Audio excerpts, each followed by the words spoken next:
السلام علیکم ورحمۃ اللہ وبرکاتہ. شیخ انیس احمد صاحب څنګه سیاتم خدای جوړیا خوشاله الله په زندګۍ کې برکت واچو. مولوی صاحب ما د شیخ صاحب د شهادت په شپه باندې یو خوب لیدلو، خو بس ویلې مې نشو، همت مې کېدی نشو. نو خوب ډېر عجیب و جی. د شیخ صاحب د شهادت په شپه باندې ما خوب ولیده چې زه او تاسو مونږ دواړه دا شیخ صاحب ته مخامخ ناست یو او شیخ صاحب د بخاري شریف مطالعه کوي. تاسو ماته ووایئ چې عبید الله مولوي صاحب، تاسو اباجان، تاسو خپل والد صاحب یادو شیخ صاحب رحمه الله، تاسو ماته ووایئ چې تاسو اباجان مالش او چاپی باندې بلد کړی دی، دغې معادي کړی دی.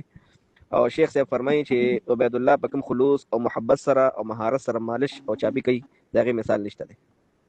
نو بیا تاسو ماته ووایئ نو مهرباني وکړئ تاسو لاړ شئ او د شیخ صاحب سر او بدن دا لږ مالش کوي او چاپی کوي. نو په دغه وخت کې شیخ صاحب ما طرف ته وکتل او په خندا شو او راته ویل عبید الله پوه شو که زه درته هم ووایم. نو ما ورته وویل چې پوه شوم. زه سر ورغلم او کېناستم، ورته د شیخ صاحب سر مالش کول مې شروع کړل.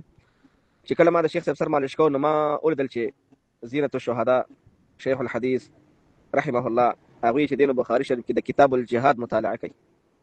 زه ډېر زیات حیران شوم چې د کال ابتدایي ایام دي، ابتدایي ورځې دي، په دې ورځو کې خو شیخ صاحب کتاب الایمان پړاوي.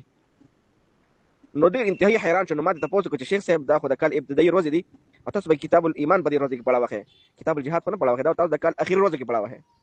نو شیخ صاحب رحمه الله دا راته وفرمیل او ځکه چې زه به سبا له کتاب الجهاد پړاوم، نو په دې وجه باندې کتاب الجهاد مطالعه کوم. چې کله شیخ صاحب دا خبره وکړله زما اچانک د شیخ صاحب چې دی نو په دې مسواک ګوته باندې نظر شو چې هغه خپله مسواک ګوته د شهادت دا ګوته دی ایښې وه، باب تمني شهادت په دې باندې ایښې وه. نو هم زه حیران شم چې شیخ صاحب په کتاب الجهاد کې صرف دا باب ولې، نور کتاب الجهاد ټول وای نه پړاوه او صرف دې باب نه به شروع کوي. په دغه سوچ کې وم چې استاد محترم یعنی شیخ صاحب راته وایي چې عبید الله مولوي صاحب ما نه دا تپوس نه کوي چې باب تمني شهاده دا زه ولې پړاوم. نو ما ورته وی شیخ صاحب زه همدغه سوچ کوم، همدغه سوال کول غواړم چې تاسو دا صرف ولې پړاوه. نو شیخ صاحب هغه راته وفرمیل چې د نبي علیه الصلاة والسلام د طرف نه یو قاصد راغلی، یو استازی راغلی او هغه قاصد د نبی علیه الصلاة والسلام ما ته عرض وکړو، ما ته وفرمیل چې رسول الله مبارک صلی الله علیه وسلم وفرمیل چې لاړ شه زینت المحدثین شیخ ادریس صاحب ته ووایه چې سبا له د نهې په ورځ باندې سحر به تاسو د بدر او د احد صحابه او شهادو ته به تاسو بخاري شریف پړاوه او په بخاري شریف کې به کتاب الجهاد پړاوه او کتاب الجهاد کې به بیا تاسو باب تمني شهادت دا پړاوه. نو بیا ته وفرمایل چې تاسو ته پته لګي چې هغه قاصد د نبی علیه الصلاة والسلام څوک و. نو ما په حیرانتیا سره ورته وویل چې شیخ صاحب څوک د رسول الله مبارک علیه السلام قاصد. استاد محترم راته وفرمایل چې هغه سید الشهداء اسد الله ورسوله حمزه رضی الله عنه و. چې دا مورد یو عجیبه غونتې خوشبويي ما محسوسه کړه، ډېر زبردسته خوشبويي وه. شیخ صاحب نه ما تپوس وکړ چې حضرت دا خوشبويي ډېره انتهایی عجیبه زه محسوسوم. نو شیخ صاحب په خندا شو راته چې بچې دا د شهادت خوشبو ده. نو ما فورا ته سوال وکړ شیخ صاحب د چا شهادت؟ نو شیخ صاحب راته وی چې سبا له د درس نه بعد به درته وایم او بیا بخاري شریف خو مطالعه کوی په لاس کې او ترمذي شریف دا ورسره چې دی نو په میز باندې پروت و. دقه دواړه راواخیستل بخاري شریف او ترمذي شریف او هغه تاسو ته په لاس کې درکړل او تاسو وی چې شیخ انیس احمد مولوي صاحب تاسو چې د دواړه کتابونه واخلئ. نو په دغه دوران کې زما یو وړه ماشومه ده د 2 کالو لور مې ده، هغه په جړا شوله د خوب نه راپاڅه، نو هغې په جړا سره زه د خوب نه رابیدار شوم. بهر ته راووتم، ما اودس به وکړم لږ او تهجد به وکړو. نو چې څنګه بهر ته راووتو نو سهار اذانونه دا شروع شوي وو.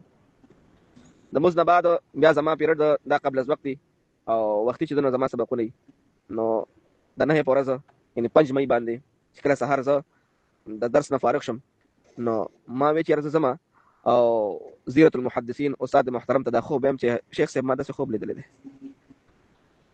زه را روان شوم د کور نه او خپل کتابونه مې دلته کې چې د معهد کې کېښودل. دې کې زما اوښې دی مولانا یونس صاحب د جلو، هغه ما ته رنګ وکړه، راته وایي هلکه شیخ صاحب شهید شوی دی. موږ ته چا ټلیفون وکړو چې شیخ صاحب شهید شوی دی. نو ما ورته یاره ما ته خو پته نه لګي تاسو څه وي. هغې راته چې ملګري راته وایي چې شیخ صاحب شهید شوی دی. نو ما ورته ما ته پته نه لګي، زه معلومات کوم بیا ته وایم.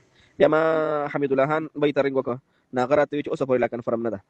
بس بیا زما زړه صبر نه شو، بس په منډه منډه باندې ستاسو کور طرف ته درغلم.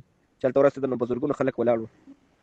بس بیا زه پوه شوم چې زینت المحدثین شیخ الحدیث رحمه الله هغه جنت ته رسېدلی دی. د بدر او د احد صحابه او شهداو ته به اوس باب تمني شهادت درس کې هغې کې به مشغول وي. ما ته د خپل خوب تعبیر هم بس بیا معلوم شو چې شیخ صاحب د درس نه بعد به ته وایم چې د شهادت د خوشبو د چا ده. په د درس نه بعد مراد دا و چې یاره د شهید کېدو نه بعد به ته پته ولګي چې ای عبید الله د خوشبو زما د شهادت خوشبو. او په دویمه ورځ باندې چې کله بیا حسن جان مولانا حسن جان صاحب چې دی نو د نعماني محتمم کله تاسو ته بخاري شریف او ترمذي شریف دا ډول کتابونه د شیخ صاحب درکړل نو هغه تعبیر مې ذهن کې چې دغه راغی چې یاره شیخ صاحب اخره کې بخاري شریف او ترمذي شریف تاسو ته په لاس کې درکړل نو هغې همدغه تعبیر دی چې ای زما بچیا شیخ صاحب یعنی شیخ انیس احمد صاحب دغه ډول کتابونه د ما نه پس به دا تاسو پړاوه. مولوي صاحب دا خوب مې لیدو ما کې دونه همت ونه چې تاسو ته مخامخ شم او تاسو ته دا خوب بیان کړم. الله مې عزتمن لره، الله مې خوشحاله لره، الله په عمر کې برکت واچوه.